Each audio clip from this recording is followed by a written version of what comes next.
Brought to you bye रजनीगंधा। यूं ही नहीं मैं बन जाता हूं।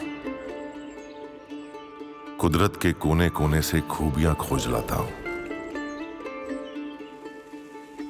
गुणवत्ता की गहराइयों का गोताखोर हूं मैं। पर उम्दापन की नई ऊंचाइयों को छूना चाहता हूं मैं। यूं ही नहीं मैं रजनीगंधा बन जाता हूं। इस्लामिक साम्राज्य में आपने एक मैं निष्कर्ष तो नहीं कहूँगा, लेकिन आपने जब उसका बारीक अध्ययन किया है तो आपने इस बात का उल्लेख किया है कि सामान्य तौर पर अमीर खुसरो या सूफी आंदोलन जो है उसको हम ये मानते हैं कि ये आंदोलन जो है ये भारत में भक्ति आंदोलन के बराबर थे।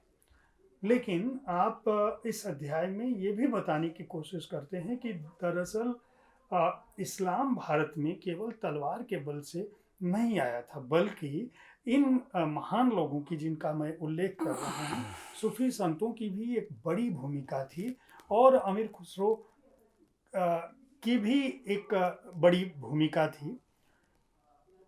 तो इस्लामिक जो अध्याय है, इसमें चौथा अध्याय है जिसमें इस्लामिक साम्राज्य आपने रखा है और फिर इसके बाद आप ब्रिटिश शासन पर आते हैं।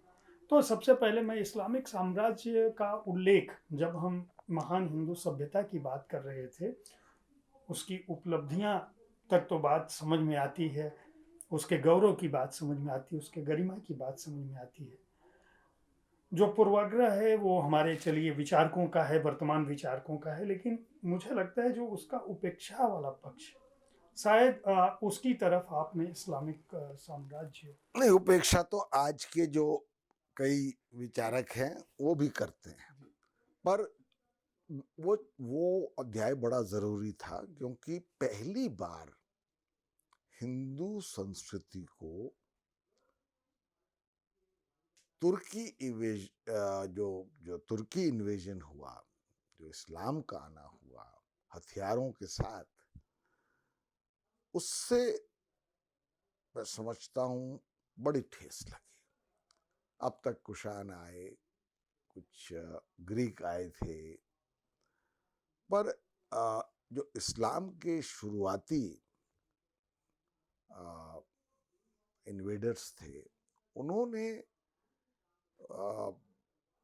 एक तरह का जो मैं क्या बताऊं उसको, कहीं जैसे विल डुरांट ने कहा है कि one of the bloodiest chapters of world history was the Turkic invasion. मतलब हर वो व्यक्ति जो इस्लाम का नहीं है वो काफिर है, मंदिरों को तोड़ना उनका मकसद है।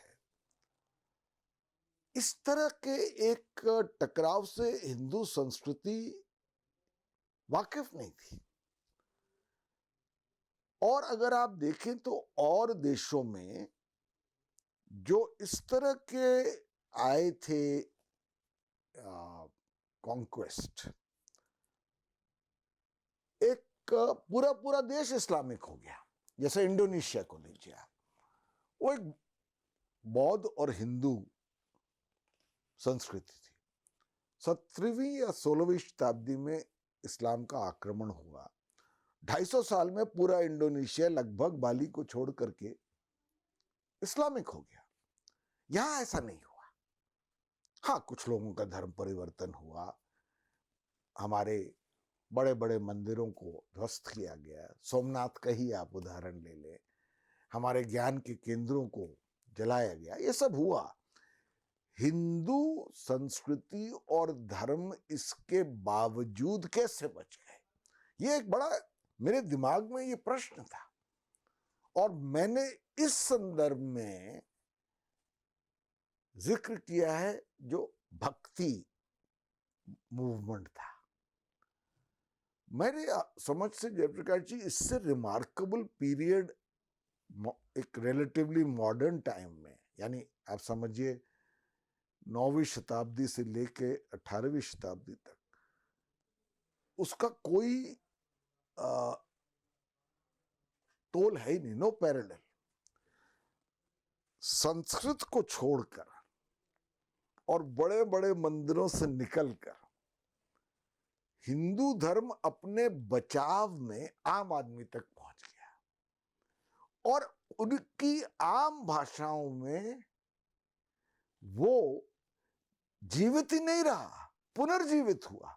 अब आप देख लीजिए, भक्ति मूवमेंट के दौरान पहले दक्षिण भारत में वो आपके नायनार थे, अलवार थे, उसके बाद आप आइए कहीं भी ले लीजिए, महाराष्ट्र में नामदेव, तुकाराम, बंगाल में चैतन्य वल्लभाचार्य, चंडीदास, विद्यापति, सूरदास, गोविंद दास, आप जाइए कर्नाटक में बसवन्ना, अलामा प्रभु, इन सब लोग ने, मीराबाई, आंताल, कहने का मतलब है कि अपनी भाषा में भक्ति को पूर्ण महत्व देते हुए वो जो एक रिचुअलिज्म था हिंदू धर्म में, वो एक मैं समझता हूँ त्रुटि थी या एक कमी थी कि मतलब कास्ट से भी ऊपर उठ के जो एक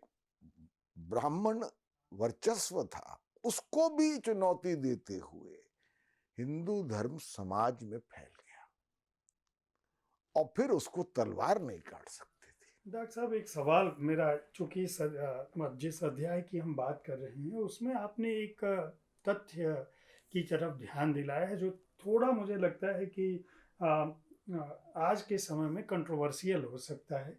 आपका ये कहना है कि जो सत्यता थी, मतलब जो आक्रांता आए थे, उन्होंने महिलाओं के साथ बलात्कार किया, मंदिरों को तोड़ने में कहीं कोई उन्होंने हिचक नहीं दिखाई, और जो हमें पढ़ाया गया, जो किताबें थी हमारे जो इतिहासकार लिख रहे थे, वो कहीं ना कहीं इन चीज़ों को छुपाने की कोशिश कर रहे थे।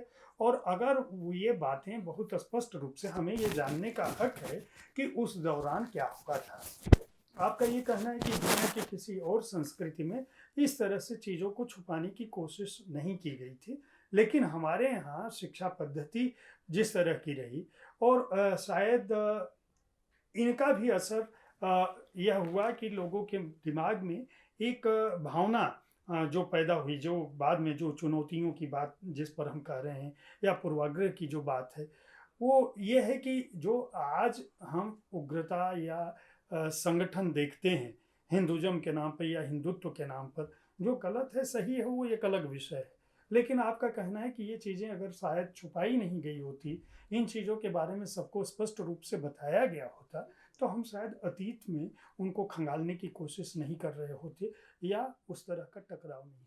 देखिए, हर चीज का एक संदर्भ होता है। मैं ये नहीं कहता कि जिन्होंने ये कोशिश की कि जो आक्रमणक थे वो मतलब एक टूरिस्ट बस में आए और उन्होंने कुछ बिरयानी खिलाई, हमने उनको लड्डू पूड़ी खिलाया और एक गंगा जमुनी तहजीब बन गई, ये गलत है।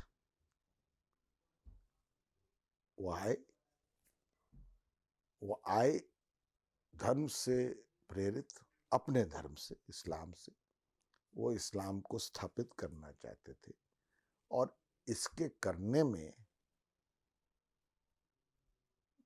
जो यहाँ पर नुकसान हुआ उसको इतिहास से छुपाया अगर जाएगा तो उसका बैकलैश होता है।